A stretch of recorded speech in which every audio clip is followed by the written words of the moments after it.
Everybody today to the second community of practice. It is after 4, so we should probably go ahead and get started. And I know people will be drifting in because it's hard to get here after school, and you've already taught a whole day, and this is exhausting. So we're going to make it as interactive as possible so we can keep everybody's attention. So this is the basic agenda. We're going to have a few minutes for announcements. We're going to talk about Unit 2 and do a little time for you to confer with each other and just discuss feedback from Unit 2, similarly as we did with Unit 1 at the first community of practice. And then I want to update you on the template conversion because I'm in the midst of doing that, taking everybody's Unit 1 and putting it on the new templates for you. And then we're going to talk about this whole idea of the big idea, the challenge-based learning and the guiding questions, and how we go about doing that in a way that is really engaging of students and getting them to be stakeholders in the whole learning part. So we're going to have some focus groups on that, and we'll spend a good deal of time on that today. And then we've got some new things to put in your hands today, some new things that will help guide what you do. So we'll talk about that and have a little bit of time for questions and answers. So, okay, Julie's going to go over some announcements with you. Okay, just a few things, and I'm going to try to be very brief. Just kind of reminders, announcements. And I sent an email out about this, but I just want to emphasize it again, how important it is before you teach, and not like, 2 hours before you teach, but with enough time to allow your resource team members to review your unit. Go ahead and post it on the wiki. Now, if you have trouble posting it or, technical difficulties, contact me. Many times you can send it to me and I can post it on your wiki. Or if it's an issue of, I can't hyperlink everything, that hyperlinking can wait. The perfect formatting can wait. It's that we just want to be able to see the substance of your unit before you start teaching. That's the main thing. Don't worry about having everything in perfect format. So that's an important reminder. Kathy Mulkey is going to be coming here soon. But she had an online report that she sent all of you about Unit 2. We did not request that anybody come today with like a form filled out, as we did with the first community practice. Instead, this online report that Kathy Mulkey is going to have, that's going to suffice for that. So we're not going to go ask for information from your principal. We didn't ask you to bring anything today. We're not going to have you do that. This is going to suffice for all of that. This will be like the quarterly report that we asked for. So she's going to be coming a little later and sharing that with you. I don't want you all to be shy. Once you're completely finished with your unit, after Unit 2, you are entitled to another stipend payment. Some people have already received theirs because they have completed Unit 2 and gotten all their deliverables in. Contact me. Let me know that.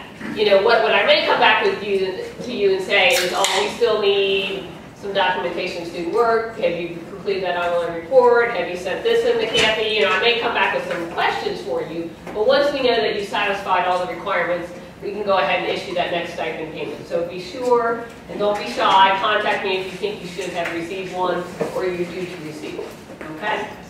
Just remember, I'm sorry, go ahead.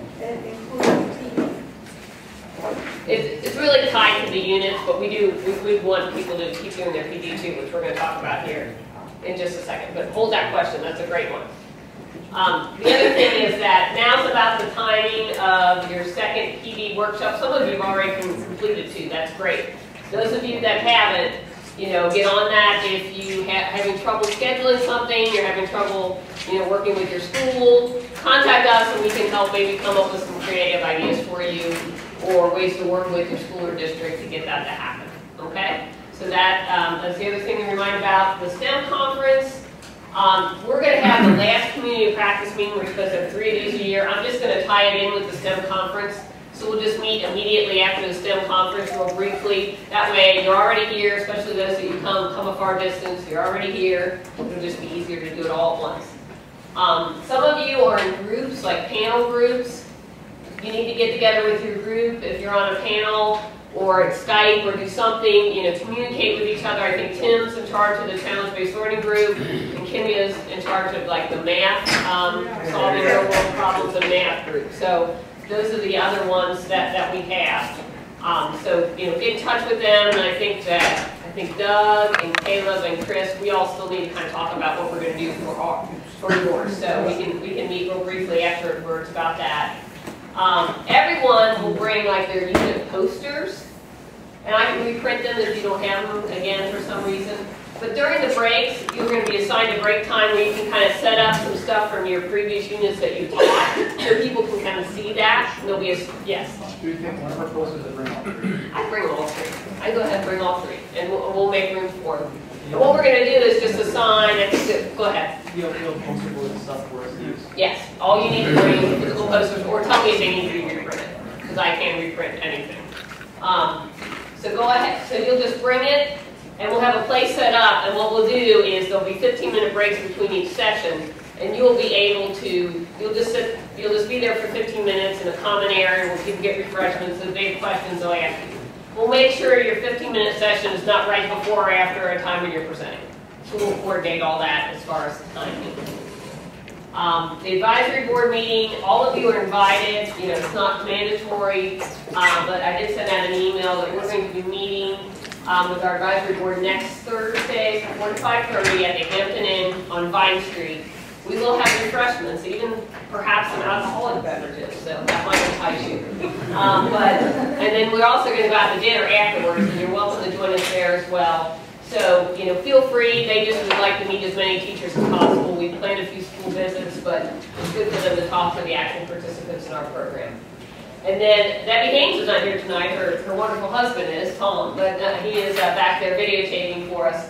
One thing that, and Debbie's going to talk about this more at the end, you know, we need to kind of make sure we're staying on top of when you plan your unit, remember to think about the good days for somebody to come and videotape. We're going to talk about that more at the end, so I'll kind of save that point. Okay, great. Hey, Julie. Yeah. Just a question on that STEM conference. That's Monday. Monday, yes, May the 6th. And you said we were going to meet after that, so is that at the end of 3:15 It's at or 3. after? At 3:15, yeah. If I can work it out, I'll try to schedule a little time for us and give us a room for the last session. So we don't have to stay too long, but I don't know if I can work that out with the scheduling. So I'll do my best. So it'll either be that last session or it'll be right at 3. And do we need to register? Yes, if you're going to come, even if, and everybody, people here, that, you know, participants should not have to pay. So you just, the promo code is CEEMS, C-E-E-M-S. You put that in, you'll get free registration. So that's just our little secret. All right. Did you want to say anything more about the reports? Because I just briefly talked to them about the online reports. Did you want me to?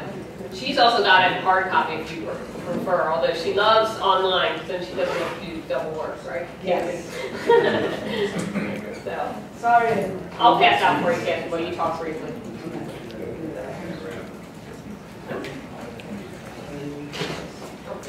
Okay. Do you want to do that? No. Okay. No. There's I sent an email out last week to all of your school addresses about this survey that's going out now, the hard copy. It had a link in it. And I put a read receipt on the email just to see if I had right. Well, a sent receipt and then a read receipt. I've only had one person from the group have a read receipt come back to me, so I'm assuming you haven't seen it, the email. But your systems all got it. So I have another piece of paper that I'm going to send around later, which has all your email addresses on it, to make sure I'm sending things to the right email address.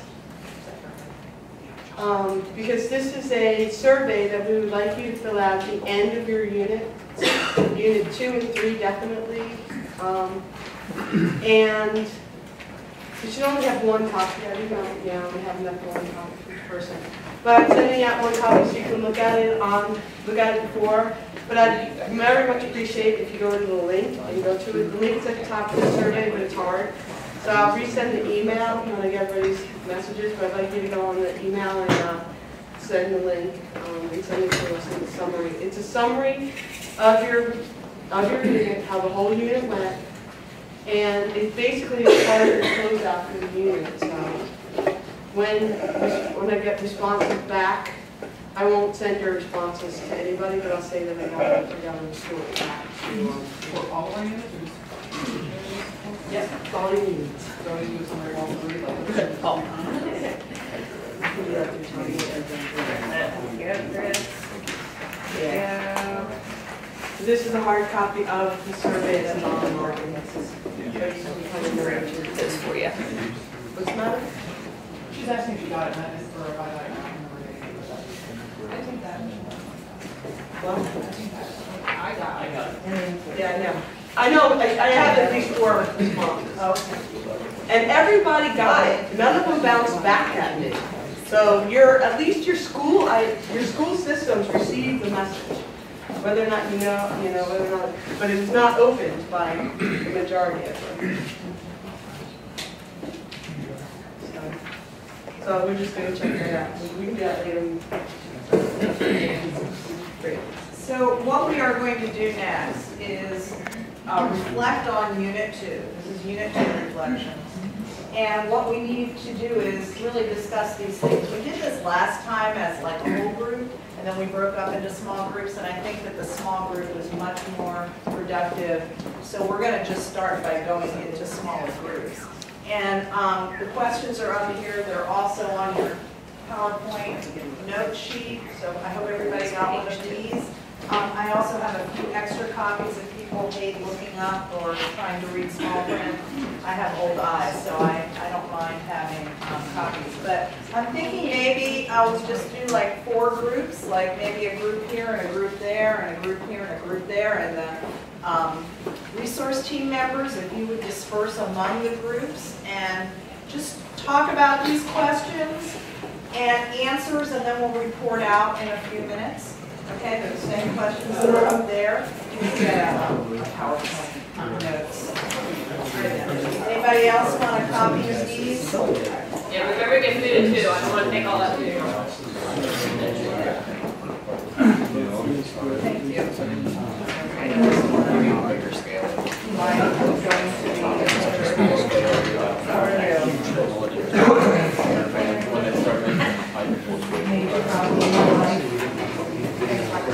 No. Yeah, each other. Just open it up to the whole group. So in terms of number 1, is implementation of Unit 2 a successful learning experience for your students, and what made it successful, and what kind of data, what kind of evidence is there that it was successful. So can we have a group volunteer to go first?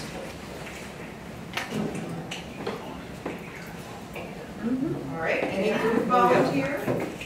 We didn't talk about this, but I read some responses from like the student feedback forms that we gave them, like to all the students, and like one of the things we gave them like stunt design, and one of the students, like there's a lot of students who like just said, just apply, like I can see how that can apply to something, like even though none of them will be stunt men or stunt women, it's, Right. they could all connect with it very well, and so like they like it for that very reason that it was like a real connection to quote unquote the like.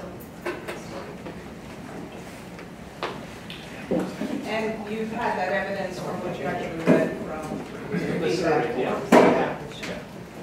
Anyone else? Any other groups?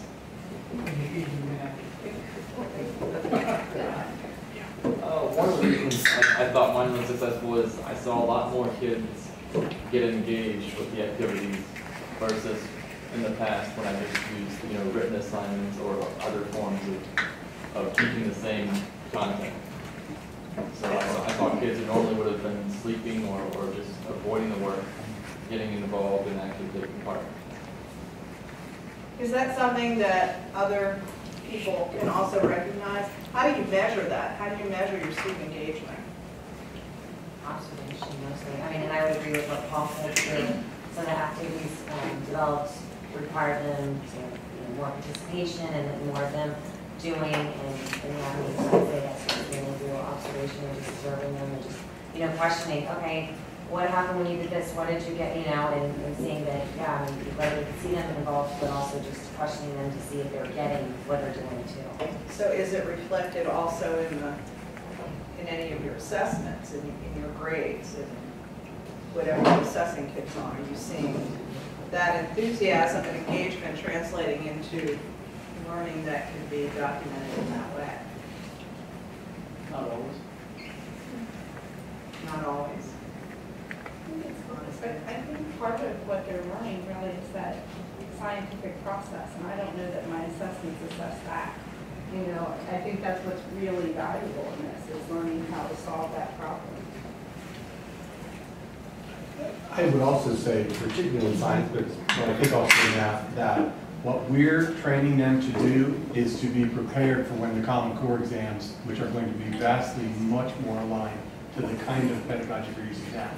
The current state exams, the OGT, even the OAA exams, are not in any way helped by this type of pedagogy. I think long-term they would be even, but I think the reason we're committed to this kind of learning style and teaching style is that we know the Common Core exams that Park will be giving us are going to be reflected in this better, you will get better achievement because they need to think during the exam, which I don't believe you have to do during the OGT.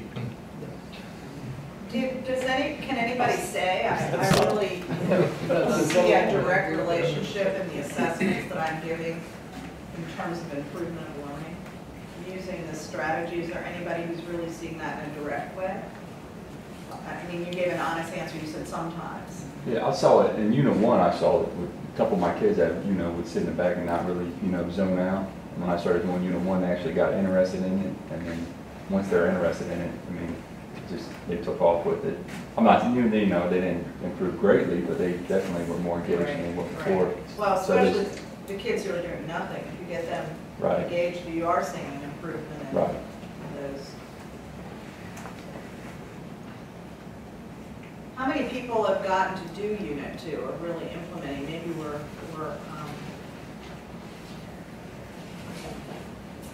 how about the development process? What part of the development process helps prepare you the most in the implementation of the unit? Well, for me, I don't know. I taught science, and I just 2 weeks before school started, I went to math. Right. So for me, doing Unit 2 was really beneficial because I'm not familiar with the content. So I mean, it was great, and it prepared me and made me the expert that I need to be, in there as a teacher. So it gave me that knowledge to be able to better help them. So just laying it all out, knowing what I was doing, where I was going, it helped me just, facilitate everything in the classroom.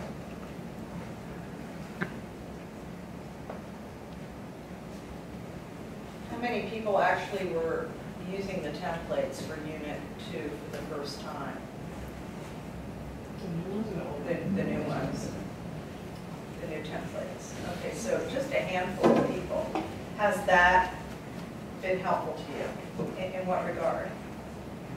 I think for me, trying to fill it out in as final of a form as possible before I teach it, forcing me to think about it at a deeper level than I would have if I didn't have to fill those forms out. And also thinking of it from the perspective of, okay, what can I do, not just so that I can teach it, but so that someone else who hasn't, who is not me can also teach it. So what additional resources would I need to include in this, so other people can be successful, or other teachers that I wouldn't need myself, but would be helpful. So just thinking to that degree and to that maybe level of complexity helps you think through it more before you implement it. Jim, you were going to say something? I just feel like it's organized. I feel like not everything is just in the template itself. If you have the links to the lesson, you better do that. Putting it as a lesson and not an entire unit. Yeah, there was an awful lot in that big unit template. Yes. So this kind of gives you a hierarchy to the actual unit, which is helpful to visualize for some people and to conceptualize. Anyone else have any comments about the whole process of using the templates and then implementing? Thoughts on that? How about number 3 there? What would you change in retrospect to improve the unit? Is that generally what the unit or the template conforms? That's really about the unit that you taught. my energy unit, I got all excited and ordered all these toys and spent all my money, and then they came, they were from this Japanese company, and none of them worked. So I looked at very few of them. So, you know, like for one of the energy transformations, the kids were supposed to, this toy dog was really cool, supposed to walk and light up, and I had both these guys trying to fix it. And make and bark, it didn't work. So I'm telling the kids, just pretend like it's walking and lighting up and barking. You know, and they had this thing that was supposed to shine light on something and make music, and you could barely hear it. I mean, it was just, and it wasn't music, it was like, I had another thing which they were supposed to show the velocity of these balls going down a thing. It was really poorly made. I had Paul fix it. So I would make sure Thank God for Paul. didn't waste, yeah, exactly. Didn't waste my money on products that don't work. I got all excited about having this extra money to buy stuff. And, yeah. Somebody over there is laughing.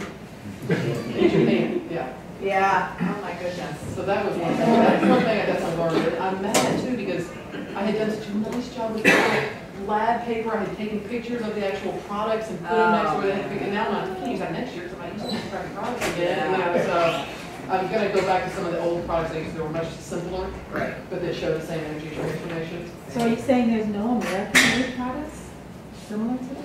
Oh yeah, they are, but they're about 5 times as expensive. That's the problem. I'm so excited because they had these really cheap, That's Yeah, right, easy. exactly. It seems simple, but then go to Science Carolina, whatever science supply stores, and they're so expensive. So, I mean, the American-made stuff, like the Easy Bake Oven, was great. You know, Track Racer roller coaster was great. But then these other little things that I just wanted to show, quick energy transformation, none of them work. Anyone else? Go ahead. Yeah, exactly. This is more in the line of like something that worked well, but something that I would improve upon. Like for the final product, I had my students give presentations, and it's all digital as a Google presentation. I wanted them to have like a nice digital diagram, of like the stuff that they designed. And I realized that so many students, I couldn't assume my students knew how to make digital images and do that well, pull in pictures and like, cut out silhouettes and do all this kind of stuff, like the quality that I wanted. And so I realized if I was going to teach them that, it'd take like 2 to 3 days for them to become proficient. And so something that I thought about to help them with that is like, it ended up being fairly simple, but like I made a Google presentation myself, and I found as many images of different things that they could possibly use, and diagrams and different things like that. And all they had to do was copy and paste into their presentation. And so some students who could use Photoshop and other things like that were super creative. They did it on their own. They didn't use anything of mine. It was like a way to scaffold it for students who couldn't do that. And it saved like 3 days worth of stuff. And I think what I would do differently is I just like add to that like as a resource. So every year I pull more images and environments and all this kind of stuff just to give them better resources to cut out all these like skills things that it's not necessary for like the content we're trying to do. Yes, one suggestion I have. One suggestion I have on the same line. Usually, it's not uncommon that in the class you may have some students who are proficient in doing that. Make them, give them for extra credit or something like that, an assignment when they create an online version tutorial for others. And usually they do a very good job. I've tried that in my undergraduate classes. And they've done much better than what I could have even thought of doing. And made Some it incentive there, yes, they get the extra credit. And made it like a competition who will make the one who is used the most by people. And they became so creative after that, but yet put in everyone knew how many hits it made and all that thing, how many different people came. And they were much more creative than my graduate student assistant, who was fairly good at it. He even said that they did something very, some of the things which were very novel and were more geared towards their group, which they could understand easily. We are going to try and keep a good pace here today, so I'm going to drop down to 4, and maybe we can bundle 4 and 5 together. Like, what would you target in your own practice that you think you need to improve in the next unit? And then how can we help you do this? How can we offer help? So, some thoughts on this?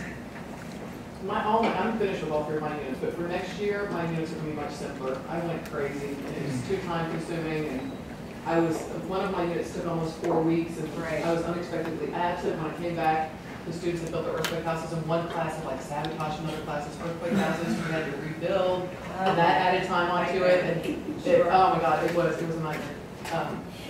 Chris? Yeah, I agree with Paige. I felt like, especially with my first unit, I tried to design a 747, and I probably should have gone with like a model airplane first.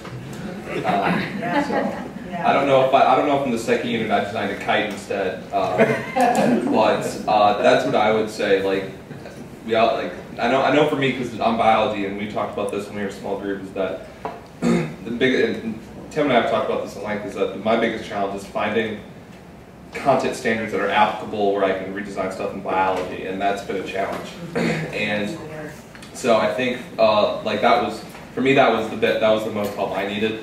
And you know, sometimes kind of reeling it in, kind of narrowing the focus, so that way, you know, like just because it's a STEM unit doesn't mean it has to be, you know, you don't actually have to physically make a rocket in order for it to be a engineering project. Well, yeah, in STEM, it's like I was trying to make sure I got math stuff in there, and I got, you know, science, and I got the careers thing, and the, you know, and all this, and formative assessments, and homeworks, and, you know, online stuff, where we're going into the International Space Station, you know, for those of my lunar unit. It's like, oh my God, it was just too much. After a while, I just went nuts. I started just slashing, so I'm like, I'm doing this, I'm doing this. So, you know, so next time it'll be much simpler. Yeah, I was going through many of the units. I think I would advise to make them very simple. And see, when we had said that 2 lessons, 2 activities per lesson, try to stick to that. Yeah, and those were put in place with some thing in our mind based on previous practice. Because if you make too many activities and all, the time frame increases. And I think sometimes the coherence of all the different things, time is a little loose.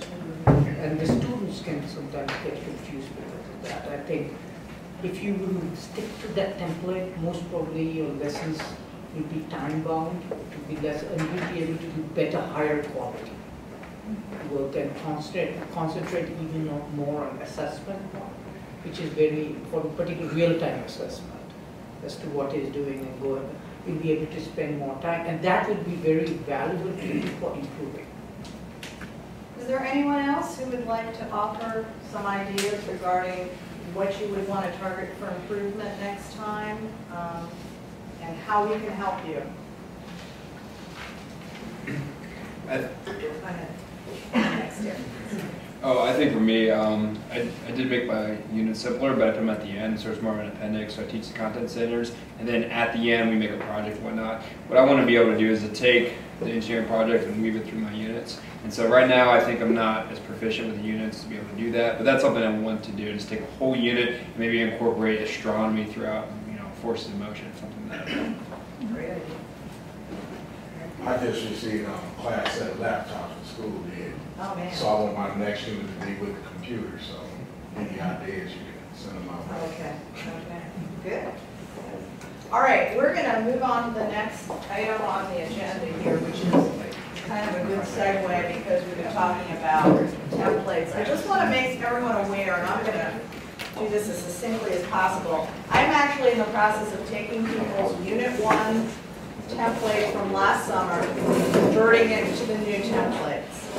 And I have successfully probably done that with 4 people so far and working on a couple more. And I've been trying to meet with people and tell you what I have done, because the unit template looked a whole lot different from the summer, and there's some basic things that are different that I just want you to be aware of when I talk to you.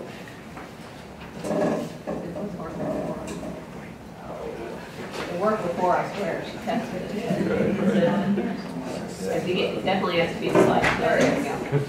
Okay, so I just wanted to say some of the things that are different that are really big is this essential driving questions, because on your new templates you're really asked to come up with an essential question, and then you're asked to come up with guiding questions. And the guiding questions go with the objectives for the lessons that can be easily teased out into the activities. So you know, I've had to do some massaging of these things to kind of figure out what really goes where as I'm fitting them into the new templates, and I just want you to be aware of that. That's probably the biggest thing. And then in terms of, I'm speaking to everybody about the section in which you had to put ACS, because that is really not on here anyplace, and yet it belongs in the new unit template. So you need to make sure that you're thinking about that in some kind of degree of complexity there. Sorry. So the big thing about the lessons here is that the lessons are kind of nice because you have these guiding questions and you have the lesson objectives, and then the academic standards need to be, you know, whatever your objectives are, they need to come from these. And it's real easy to match these up. You know, if you have a particular objective, there should be a question that actually attends to that objective. And then it's very simple when you go to the activities, they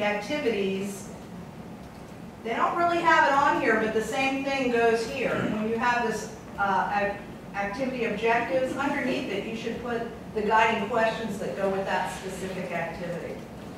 And that is probably the area where I'm doing the most change, but as you start using the new templates and putting your own, actually developing your lessons that way, those are the things you want to keep in mind. If you look at the description forms that tell you what goes where, it'll tell you that in activity objectives, you need to have those guiding questions with them.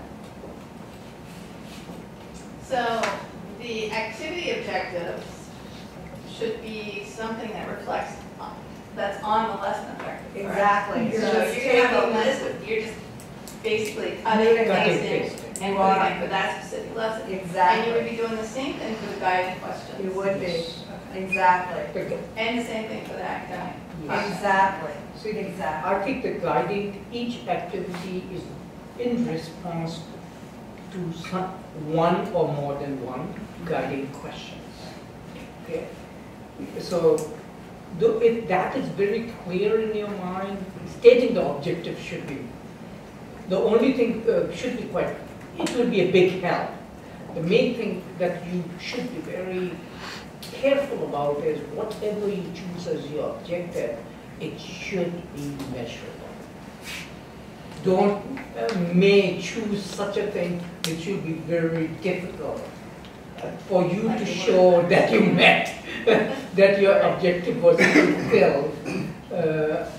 So that's very, very important, so be careful of that. This is real important too. The activities need to be standalone, because when a teacher is looking at your stuff on the website, and we have everything loaded up there, they're going to say, I love that activity. I'm going to use that in my lesson. It stands by itself. It doesn't need to be attached to a specific unit that only you could teach. It has a universality to it. So you want to keep that in mind as you're pulling together what you think is an activity. Because I actually did, that's another thing that I actually did do, is some people had beautiful plans laid out, but to me they weren't activities according to that definition. So I had to kind of put things into what I considered an activity. So I had to use a fair amount of license in making some modifications here, and I beg your forgiveness for that. But we're trying to save you a fair amount of time, and I will get to meeting with each one of you to discuss what I have done and talk about, you know, this whole thing and answer your questions there. Okay. Debbie, can I have another clarification? Sure. Just to make sure. Because I see standalone, that term could be used in two different situations. Standalone as in, it has all the objectives and guiding questions and the directions on how to do it, materials that are needed, the student handouts, those type of things. To me, that's standalone. Yes. Do you mean the other possibility of standalone is that the teacher can do this without doing anything else? I don't know that the teacher would ever want to do it without doing anything else, but if I were teaching a lesson on force, I might be able to pull from somebody's unit, because this standalone activity has everything I need. And it's going to work on the same objectives. So what do you mean by everything? But you're not going to do the rest of the unit. So do you mean everything you need accompanied by all the things I've listed. Yes, I think so. Okay, yes, all right. Exactly. But it also, I think what she also is meaning, and correct me if I'm wrong, is that if they just wanted, another teacher just wanted to do that activity, that would be fine. You know, they wouldn't maybe do the rest of the unit, they just want to do that activity. Yeah, it's not necessarily a sequential thing. That's another part of it, yeah. I wouldn't have to do this before I do that. I could use it in my lesson or in my unit that I'm doing on such and such, because it's such a good activity on this particular objective. Like they might want to do Kathy's bowling ball relay and not do the rest of her unit. You know, that might be an example, so. Okay. And if I could ask, so, and the way these are going to be put on the web, if a teacher is doing a Google search for a certain type of activity or topic, what might come up might be the whole template, or what might come up might be this particular activity from the template. The teacher, the searcher could kind of go, link back to the whole template if they wanted, but that individual activity could go. Right, right, good point. Glad you were thinking on that level. Yeah. We want to talk a little bit today, and then we really want to spend a lot of our time, and we'll have to modify this time a little bit, on getting some input from you and having you sit in focus groups, because we feel that the big idea to the essential questions and then getting from the essential questions to the challenge and the guiding questions is a huge part of what we do in the unit. It's where the kids are getting engaged, it's where they become stakeholders, it's where you get them hooked into whatever it is that you want them to learn, and it's this essential part of this challenge-based learning. So we wanted to take a little time today to talk with you about how do you do that? How do you go about getting that done? We know that you come up with strategies based on some things you know about your kids and about the big idea itself. How complex is the big idea? What grade level are you teaching? And what do you know about their background level? And then the range of ability levels that you have in their class. This all plays into how you go about doing this. And we have some ideas to share with you today, but before we do that, we want to get some ideas from you as to how you're already accomplishing this. So today we're going to be in focus groups, and we want to do 3 focus groups and really follow these instructions well. Try and get equal numbers of people, like about 5, I guess, in each focus group. And then resource people, if you will make sure that you're kind of equitably distributed among the focus groups. And somebody be a leader and somebody be a scribe. We'll give you a sheet of paper on which to scribe things on, and we can hang the pieces up. And we have markers for you to use to do the recording. And we have 45 minutes here, but I think we're going to have to cut that down a little bit to more like, about 30 minutes. And I think that's still going to be plenty of time.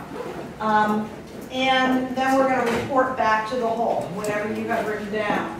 And we are talking about this big idea. How do you get from the big idea to the essential questions? How do you narrow down your essential questions once your class generates these?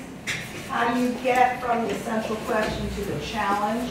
And then how do you get your students to come up with your guiding questions? How does that all work in your classroom? In your units that you've written so far, you kind of put stuff in because you know where you want your kids to go, but you're not quite sure how you will take them there, and then you have to go back and fill that in. And that's the same thing is going to work each time you do a unit, but you have to have a plan for how you're going to make this happen.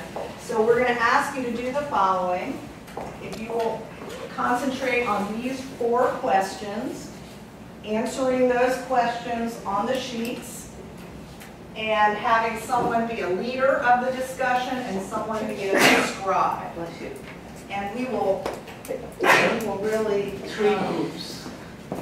3 groups, and we will stop at like 25 after and go to the whole group. One group is here, one group there. I already built the box. Here's what we're going to focus on.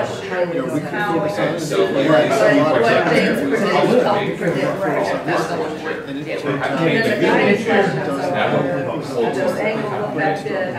think of all the things that you need to know. Global warming. The rising tides and how different storms. But if you live in the Midwest, we're like, sure it's just a little bit. versus ours. We're That's where the standardized That's why I'm on the issue of global warming, because it takes you out. So you can direct them geographically. Like, you come up with a question like, well, Help them build their challenging cardboard. But if it comes from a let's figure it out. Like that. So keep it in mind. We have a random question. So you just make a lesson around that. So you think, not that I want to get paid. I never was very good at grading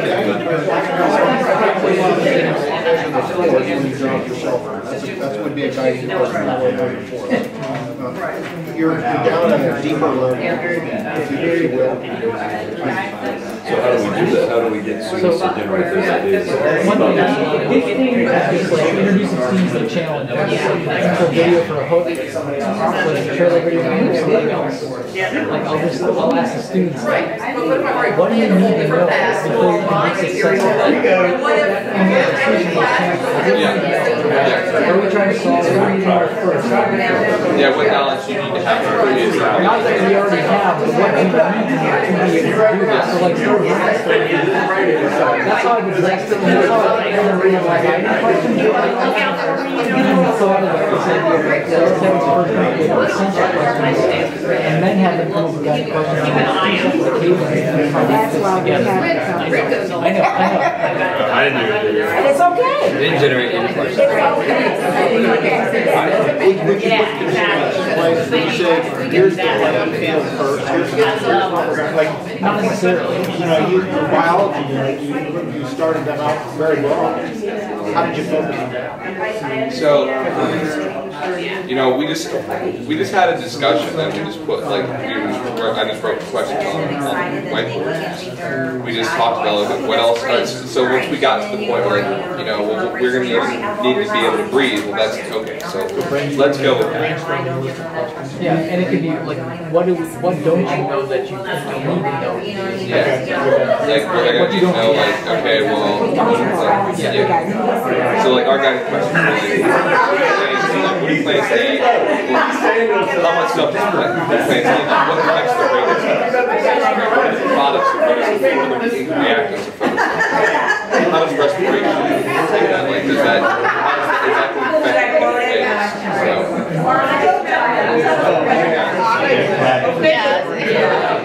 We might be talking, but not about that. We're on 31 points, that's the way I do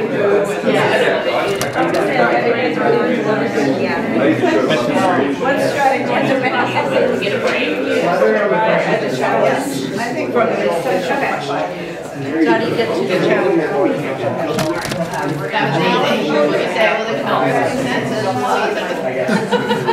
The consensus was we should find out about the land. Let's try to build it. Is there a land?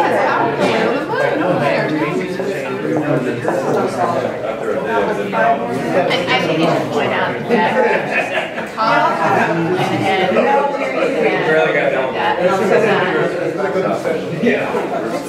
You're gonna lead that's the whole point. It just reminds me of when I learned this big thing, it's like source of it's like, okay, let them come up with their own question. It's like, seriously, they come up with it. Okay, well, maybe guide them a little bit, okay, we don't guide them a little bit. That's not true. I like the way Purchase materials, any eventuality, any questions that come up, you know, so it's kind of like, I get it, I get the theory behind it, but when we're really in the class, it's not. Our students are required to have a teacher. You can't have an idea. That's great. I think the strategies for that is you're going to have a storm and then you're going to want them to they know better. What's realistic? What's my challenge before we do it? Like my challenge for the energy was that they were creating a workshop that was going to buy those scientists workshop and create more energy efficient ways. So there was some very so the challenge was and you know when they had to go moving to the moon or when they moved to middle school and to look at the Earth and do all that. I don't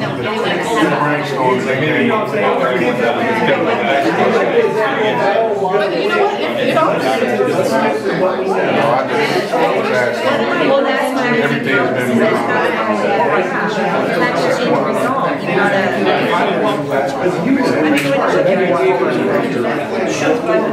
How can I get it? to get. That's what I started. That's what we started. That's what I started. You know, when I get you say that, I was I realized that maybe it was that, and it was the worst that I was ever decided to make that one that didn't really just about really only need to be about school. And I put it so far that I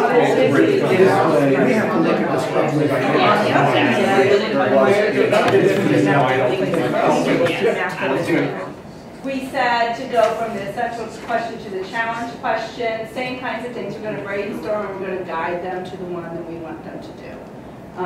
Because we've already bought our toys from Japan. Our broken Japanese toys. And the strategies and processes we use to develop the guiding questions from the challenges. We provide them with some of the questions, because I think we provide them with some of the questions, and then from that, we require them to come up with more. We also thought that as they're doing research and things that they're going to be doing as they go, that they would probably come up with more questions from that too.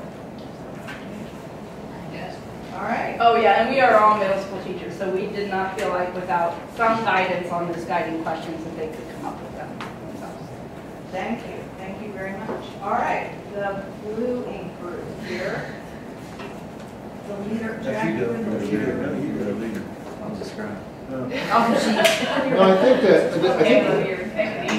I think that I had a teacher tell me yesterday or a couple days ago that they would be terrified to let their kids come up with the essential question. So they would want to constrain it. But I think there were some good ideas about constraining with this essential question, like show them a video up front of what a solution looks like, and then go into this activity of developing this essential question. Because I think then what you've done is without them knowing it, they've kind of constrained the answers you'll get. So you maybe won't get so far afield, but you're still going to have to maybe reel them back in. I don't know. The rest of the team jump in here. Yeah, I felt like we had to, make sure that they were going to follow our essential question. Where we don't want them to get too far away from that. So I think that showing them possible solutions would be a good idea to guide them in the right direction. Okay.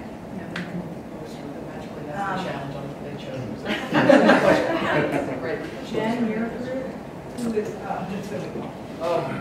Since this is a challenge-based learning experience, and there's a main idea that starts with answering some kind of problem, or fixing some kind of problem for mankind. I think one of the best ways to start is by showing them examples of that problem. Like for my rock slide activity, I showed them a house that wasn't reinforced in any way, and the rocks are just demolishing it, smashing it to bits. Because then they'll come up with all kinds of things to do about it once they know what the problem is. Or like with the rocket, I sent this naked 2-liter bottle, no fins or nose cone, and we shot it up in the air and it went every which direction and didn't go very high or straight. And once they've clearly defined the problem, I think it's easier for them to come up with questions. Once you've got a concrete example that they've either seen in front of them or in a video. And then based on that, then you can kind of, like we have here in step 2, manage the questions to try to make sure that we're addressing the parts that we want them to work on. And if you have a class that doesn't come up with very many, you can kind of pool the questions from all your classes. Say, here's a compiled list from all your classes, and here's some similarities, ones that a lot of you came up with. You could even put tally marks next to it. This question was posed 7 times, so it might be an interesting one or a really important one. And you guys all know that certain students in your class are going to come up with these off-the-wall questions. But sometimes those off-the-wall questions end up being the solutions that work better than we thought they would.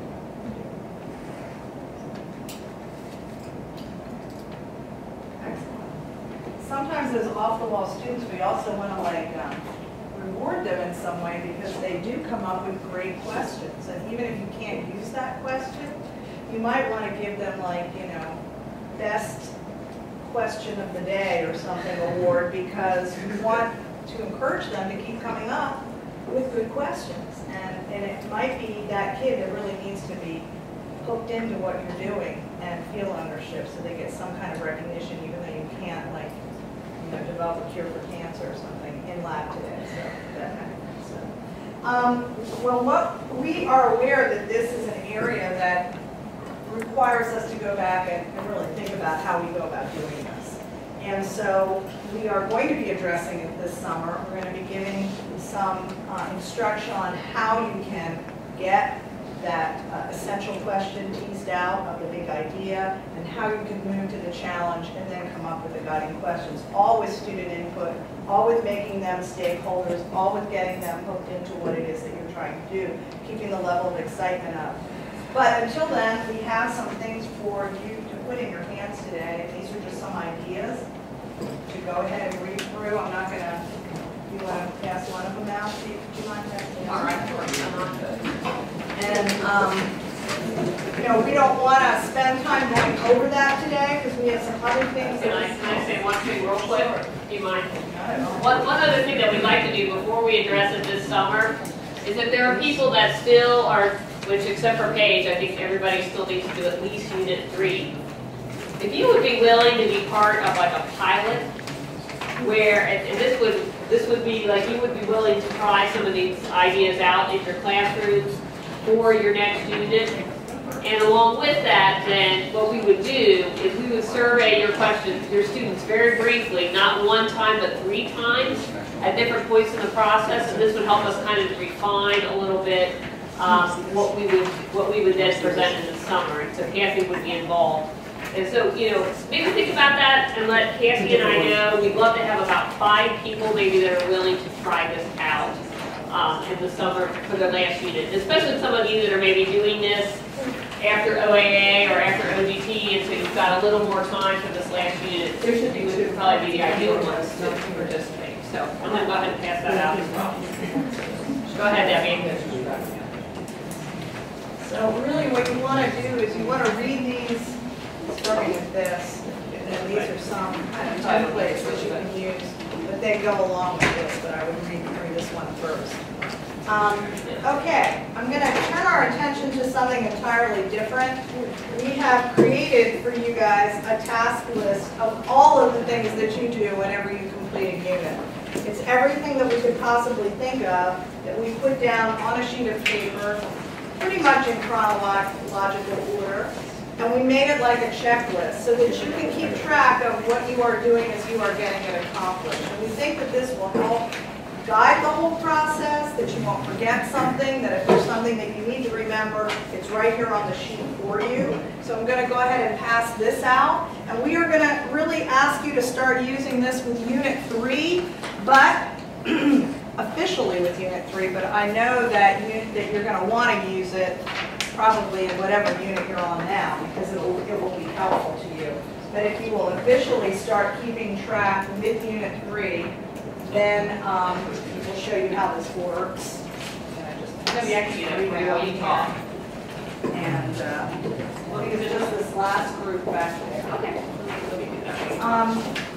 What I want to point out to you are 3 things. First of all, the tasks are divided into 3 of them. One is in advance of teaching. That's on the front here, and if you flip over to the next page, looks like there are 2 separate charts there. One is while you are teaching, and the last one is after you have finished teaching. So they're like 3 components to the checklist, okay? And what we want you to do is just use it as a checklist. Initial your date of, put your date of completion down and initial it, and you know that this is done. There are a few places where you might need a signature of a resource team member. And we don't want you to have to go, chase your resource team member down, or if your person is just not going to be at your school for a couple of weeks, just email them, have them email you back that they know you have completed such and such, and attach the email to this. okay? And that you just have a record that they would sign it if they were there in person, but they're not. And the only places they need to sign are in this column where it is gray. Okay, so there's just a few places where they have to sign, not too many. And Danny will have to sign off on your video, which is why there's a DD there. Okay? So if you look at this and it's giving you a heart attack, I figured that that might happen. We're not trying to give you a heart attack. We are really trying to just help guide the whole process because there's a lot of stuff that you do in the completion of a unit. And it's really nice to have it all in one place. I love checklists. I'm a person who likes to know what am I supposed to do next, and here it is for you. So we're going to hope that this is helpful. This is not the last form you will probably see it in because I think you're going to give us feedback and say, we didn't put this on, or how can we do this before we do that? And we're going to find out what all of the modifications need to be, and we'll change those so that when the new cohort comes in this summer, we have something that's in really good condition to provide as a guideline. So this is for you to be using with Unit 3. Okay, any questions on this? Can I Sure. just point this out? Well, I don't really like it. I just have this idea. It's on the second section on the top of, on the back page. Collected all assessment related information, including student feedback above, and said to Kathy, what is that? That's No, what's the? No, I understand. I mean, what is, I don't know what that is. I'm sorry if I'm supposed to know this, but I don't. Kathy, do you want The student work that you want us to address, I can't hear you. No, it's in a different box than student work. It's actually. Oh, It's not the student okay, feedback okay, got it. form. It's I not- don't have this word in front of me. I'm not sure what. Like also, okay, That was in examples of any of the student work that you have that you want to But the student give to feedback us. forms, the other one was the student feedback forms, correct? Kathy? Feedback forms are at the bottom, or. Yes. okay, Oh, It's in the wrong. So that's feedback, even though there's a feedback form right here now? One is to complete them and one is to mail them? Am I looking at the wrong? I think there's probably a duplication. This is about- No, this this is is probably- right here, assessment related. this is why we had a question. Here's the student work. I I get feel that. like there's been a big push trying to show data that the kids have grown, and I don't feel like that was addressed very much during the summer. Okay. So are we supposed to be giving to Kathy some sort of data that shows that our students have grown since this year? That's That what, would be because ideal. I feel like That that would would push be- tonight, that is but would it's be. never really said something we're told we should do. So is that what that is saying, that we need to document with some sort of assessment that our students have shown Yes. growth over the course of student, I and think- give that to Kathy? Yes. Okay. So this is really, maybe a choice of words needs to be modified here. Impact of the unit on Supported by that, Yes. because it seems like we've been So asking. some people have given me that information, you know, something in examples of student work. Like some people email like presentations that your students have made, I've gotten copies of. But you went- Any prototypes, or I went in just people's classrooms and took pictures of prototypes that they So it created. doesn't necessarily have to be assessment data, it can be a No, project. I think assessment data which is backed up with student data, if it is used as an assessment. Let me give you an example. Suppose you are saying that this activity is very close, is heavily interactive activity. And the students will acquire skills to do teamwork, etc. How do you document that? Okay, so now you're talking about making Yeah. it rich activity? Yeah, or so, for- and you may have an assessment of that rubric type of a thing, which I think she's created for you all, some type of a thing, group activity and all that type of thing. But definitely something related to how this unit has impacted students. For each That'd activity? be great. I appreciate it. No, Okay. no, it could be for the whole unit, Okay, yes. not for each activity, I Okay. don't think so. When I hear the word impact, that means that I already know what they've done before, and I'm showing that this is better or Yes. worse. See, So I guess my question yeah, is. now let me go back. If you Okay. recall, when we had said when you are thinking about the unit, you should have a very concrete idea why you have selected which should be related to student performance. You remember that? We had said that the very idea that that should be something that that when you are thinking about, oh, I'm going to create a unit in which the students will do this thing. Of course, you're connecting it through the big idea and all that. And we had said that that should be a very tangible thing which can be measured, and which you could tell your district people, okay, my students performed like this before, and after my teaching, this is what my student performance. Some of that information would vary from district to district, school to school. How will you do that? Because you may be using different test data to do that, and some of that may not immediately come after you implement it. It may come at a much later time. I just read this for the first time right now, so that it looks like what this box is talking about here is what's directly above it. Documented student CBL ideas, feedback forms related to essential questions for the big idea and guiding questions for the unit challenge. And is that, I thought that We was. really don't have Well, it. We don't have it. Okay, okay, and I thought that was small, you know. We don't have it yet. Okay. So we're kind of anticipating That it's, okay. what will be happening next year. So that may explain. No, but still, I come back to that. That's a different, what you're saying is something different. No, and then the next box is what Anat was talking about. Yes. Collect student work in the following forms. Right. Student photos, artifact, copies of engineering drawings, electronic versions of presentations, etc. Those have been getting sent to myself or Julie. So that's the last box in that area about sending us examples of what your students are doing. And one example of what it's being used for is we're going to put together a display board for the National Advisory Board next week. We're going to show what your students have done. So for people who haven't done Unit 3, that CBL form that's not available. No. No. I think it will soon be available. That is what we would like to pilot with 5 people. And just sort of iron it out. But still, one thing what I said is still true. Yeah. That when you're creating the unit, you should have a very good reason which you can articulate. And it's in your checklist. That why you want to create this unit, or what is the need for it, and it should be connected to student performance. It has to be connected to student performance. What measure you use, you may have to think. But you should be able to then show. Say for example, a most obvious one could be if somebody says, I will measure this with a pre and a post test, okay? I hope it's more than that, not just limited to that. It is more something beyond what you do, some other way it is assessed. That's row 3 in the completed after you're finished teaching the unit. Analyzed and documented all assessment related information.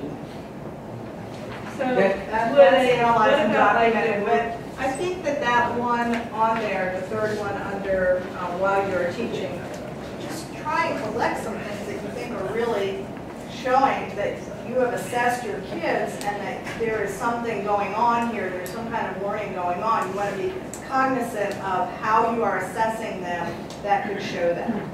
And other than pre and post tests. Other than pre and post. You know, what are the other ways that this is happening? And maybe it's anecdotal, maybe it's because It may be an observation. right. Okay. But we want to be giving as much information as we can to Kathy about how we are evaluating the differences in this instruction, the impact it's making on students, because that's the whole purpose of this thing. So that's what you want to be just be thinking about that. What are the things out there that can be, how are we assessing these kids? What are the things that we can be collecting that can be used as some kind of evidence? Yes, did you have a question? I was thinking like I have a rubric going through your presentations, and that doesn't really assess the content, it assesses whether, the challenge, whether they go more. Are they addressing So the something challenge? like that. Yeah, that'd be perfect. I know that we're constructing what's going to happen for this group in the summer. To me, this sounds like something that really needs some time, that we can work as a group, work as a team to come up with maybe some rubrics and some guiding things. And that's the kind of You've feedback. lived through it, different Right. projects this year, but you really don't have And now- anything to show Yeah. true impact. So maybe this summer we can sit down and come up with some. And I think we actionable are in a ways. stage where we should start looking at that. Yeah. Because I think that will provide you more valuable information as to if you have to make any changes, what you should do. That will be sort of a baseline. Well, and the other reason is, you're talking about using data in the, school data. Yes. Well, there is nothing in the school data that's going to represent the skills that we're looking for right now. So that's why I'm thinking we should think about Other things. Well, there might be something in the school data. It matters how it's disaggregated, but we need to even think about pretty that. limited. You remember where this actually came up when we were having discussions with all the district people, when we were responding to NSF, and this was one of the questions that was asked. And then I think the requirement that was imposed that a teacher should be very clear in their mind as to what is motivating them to implement this unit, which is focused on students. Okay, ultimately when it is done, what will be, that is what I was meaning to say, what will be the impact on students. Okay, so they should have something tangible. And the district people, I bet district remembers that is something which we will be interested in. Sure. Because it doesn't exist. So, Yeah. can I just throw this out there, that let's start using this with you. Yeah, we come up with it. As you have ideas and concerns, email them to me, and I'm gonna start collecting stuff, and then we will revamp this to be a more perfect, document. But right now, we're just gonna use it. We're gonna try it on, and walk around in it, and see how it works as a document that helps you to just go through the steps and make sure that you're implementing what needs to be implemented. And which is realistic. That's the key thing. It's not there to increase the burden, but it is somewhat to make sure that it gives you a clear idea of what your responsibilities are and how you should go about making sure that you've done what is needed. And there is one more document I want to give you, and then I would like to at least give you 10 minutes to have some questions and answers. But, Julie's going to pass it out. Again, this is talking about video 3, but we have some components that you want to be thinking about ought to be in your videos. Your videos need to be an advertisement about your unit. And you may use them as a hook as well. You may have multiple uses for them, but in the end, they need to be an advertisement for your unit as a CEEMS teacher. And so we have a list of things. Again, we will modify this list as necessary, but right now we're going to try and use it. If you would like to use it as a pilot for Unit 3 video. Now what Denny has done on his end of things is he's taken all the components on this list and he's put them into a template for you to fill in script or like storyboard type of information so that you can flesh out the video kind of using this as a guideline. What I gave to you today is just a list. It's a list for you to look at so that you know what it is that he is going to email you this tomorrow. So you know what it is that we are talking about. But if you would like to pilot it for video 3 in Unit 3, that's what we're encouraging you to do. Okay, so we're going back now to our audience is now teachers again. So it was Yes. teachers, and then we changed to students last summer, and now it's back to teachers. It is teachers. This is for the teachers who would want to look at it.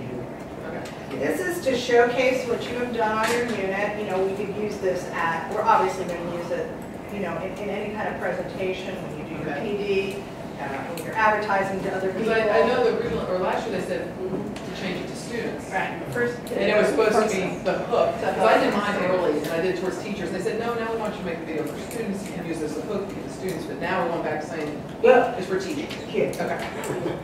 I think in the summer only we had corrected that. You had corrected to students, it was teachers. Really? Yeah. Yeah, it was Yeah. Oh, yeah, because I made my The teachers, when they said it was for poster, students. what we have said is the poster is for students, the video is for teachers. That was my understanding. The poster. It was.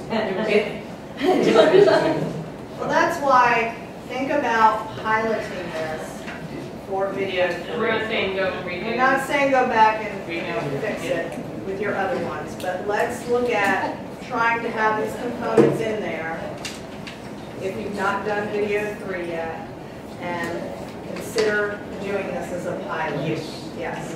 One of the things you might have Denny do is, he reworked Chris's video, he incorporated almost everything, there wasn't quite everything there, but so they can see what a finished video might look like. Because I think he did a pretty good job on Chris's to incorporate some of these things. Yeah. All right, Only that's a thing great- deficient in your video was, I wish there were some pictures taken, which could have been incorporated. There were no pictures taken, so otherwise it would have been perfect. There's something. So the video is to be after the unit, the poster is to be before the unit. No. No? Your poster you're currently making, but that is also going to. That's probably gonna change, but we're not gonna. We're not changing that. We're not changing that at this point. So posters what? Before The way that you have been doing posters. Okay, is just the way like we we're do. gonna keep on. Last time you mentioned something about incorporating pictures if you can. Yeah, See and a where- couple of people did do that's- that, did choose to do it afterwards and have student pictures in it, and that was acceptable. They let me know ahead of time, that was acceptable. You know, that was perfectly fine. For next year it will change.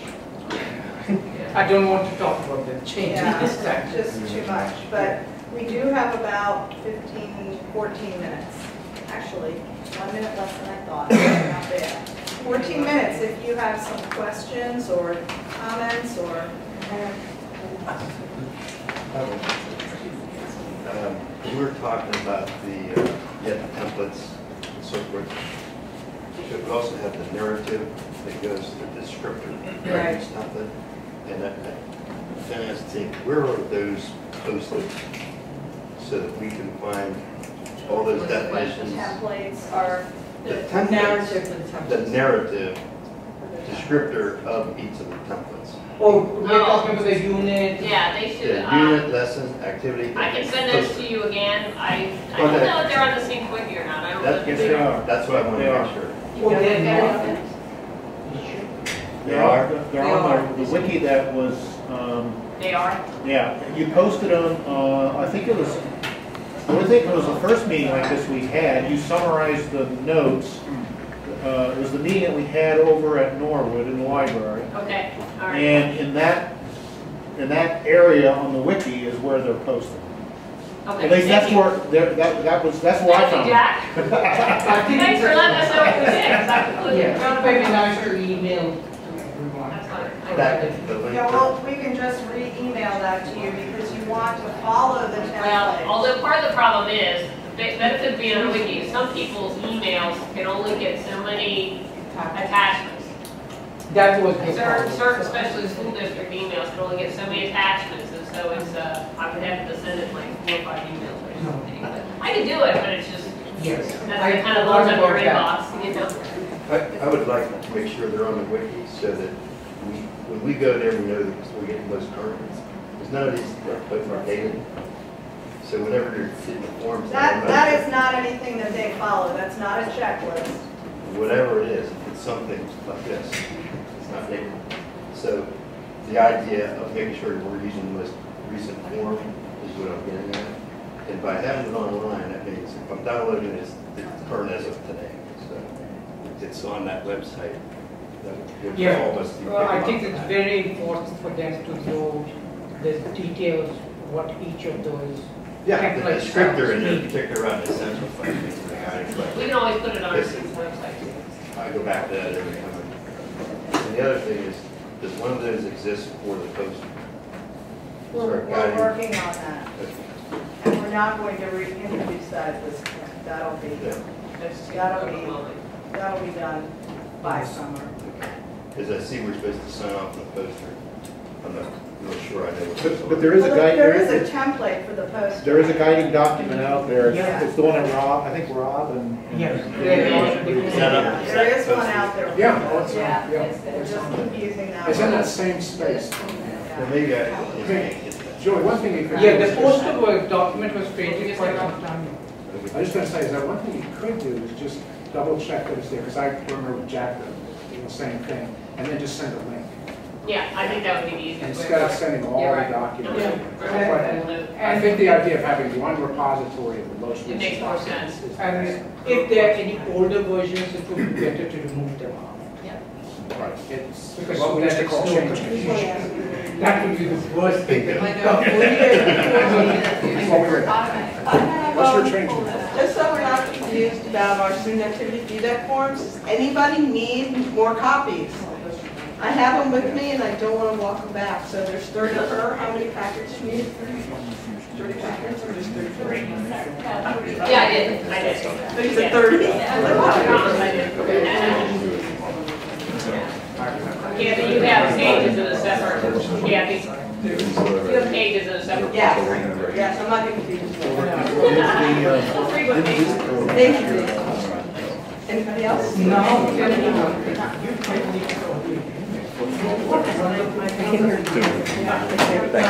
What wonderful. My hearing aids are going in this room. Anybody else have a few more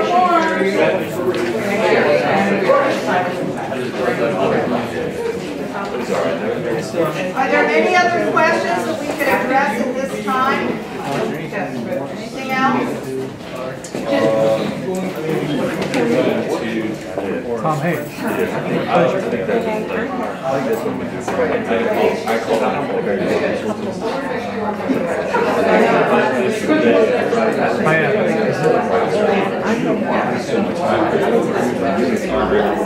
Right, Debbie. Yeah, I do. You have a heart. You're a person.